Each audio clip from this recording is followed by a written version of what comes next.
American Idol's top 14 contestants are ready to perform some more memorable songs for an audience as they compete to win the votes of Americans and get closer to becoming the ultimate winner in an exciting season 16 of the television series revival.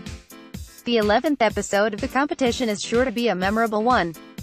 Here's our recap of the unforgettable night. Bryan Seacrest is ready to host the exciting night, and judges Lionel Richie, Katy and Bryan are set to watch the hopefuls on the stage in the heart of Los Angeles, and the audience at home can start voting for their favorites, which will help build a top 10. Caleb Lee Hutchinson is up first. His weight loss of 80 pounds helps give him confidence he didn't have before, and he wants to compete for heartthrob status with the other lookers in the group of contestants. He starts singing "Midnight Train to Memphis" by Chris Stapleton while playing a banjo. His smooth and uplifting performance brings energy to the crowd, but his nerves show up a little. Katy says she's proud of him, and Lionel jokes that when a girl screamed in the audience it made him forget about everything.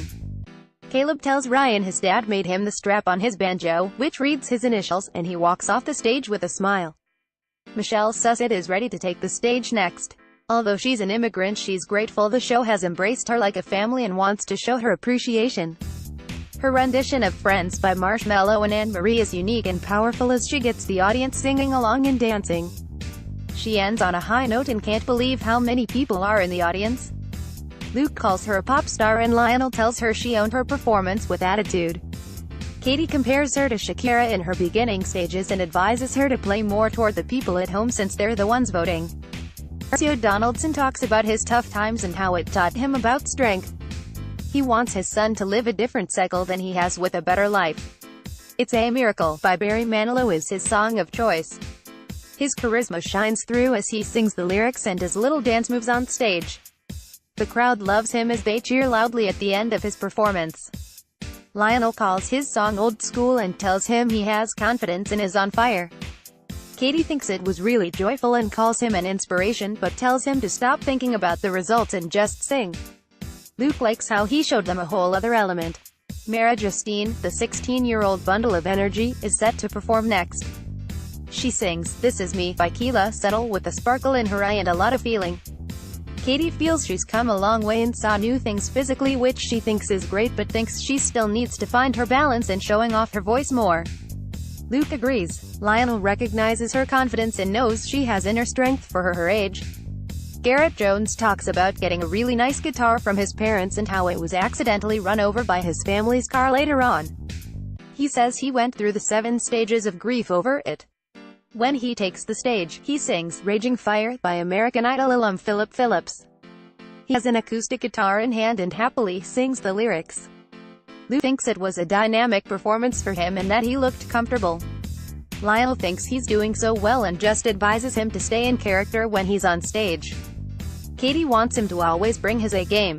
Ada Vox is the next performer, and she opens up about having brain surgery when she was 8 years old. Although it set her back as a kid, she's here now on the show and is ready for the whole new journey. She sings "The Show Must Go On" by Queen with dramatic lights and a strong voice. After she belts out the lyrics with force, she gets a standing ovation from Lionel. He tells her she has no idea how fabulous she is and that he is very proud of her. Katy thinks she finally started the show, and Luke thinks she has the biggest voice he's ever heard. Katy Turner wants to show what she's got when she gets up on stage and sings "Take Me to Church" by Hozier.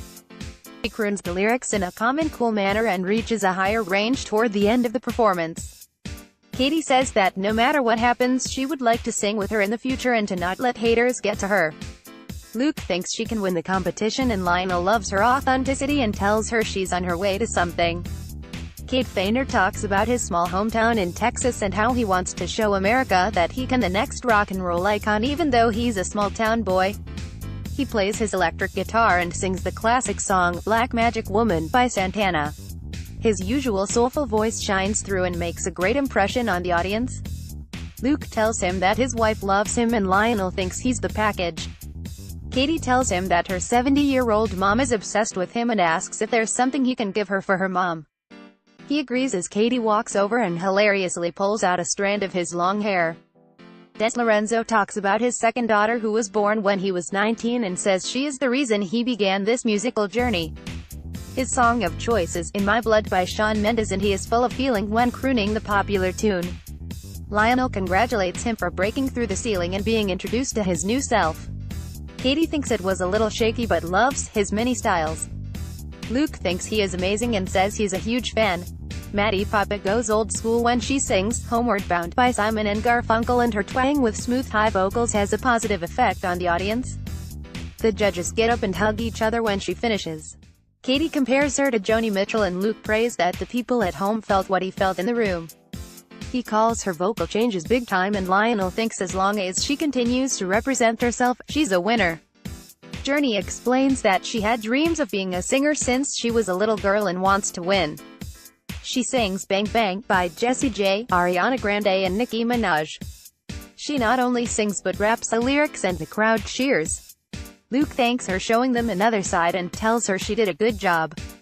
Lionel thinks she's bringing it, and Katy has never seen her more comfortable and believes she's an artist now and not just some wedding singer. Johnny Bruns doesn't have a lot of experience, but he's willing to do anything to stay in the competition. He even took a ballet class after Katy suggested it after one of his previous performances. He sings "This Is Gospel" by Panic at the Disco and looks like he's having a great time singing the lyrics and interact with the crowd. Lionel loves watching him perform because he's laughing in between each line and thinks his having a good time on stage is infectious. Katy tells him real men can wear tights and thinks he's grown so much. Luke gives him kudos for having fun. Michael J. Woodard is next, and although he is used to singing gospel, he's taking a chance this time by singing "Titanium" by Sia. He gives the song a new spin by powerfully singing it to a slower beat with a lot of emotion and strong vocals.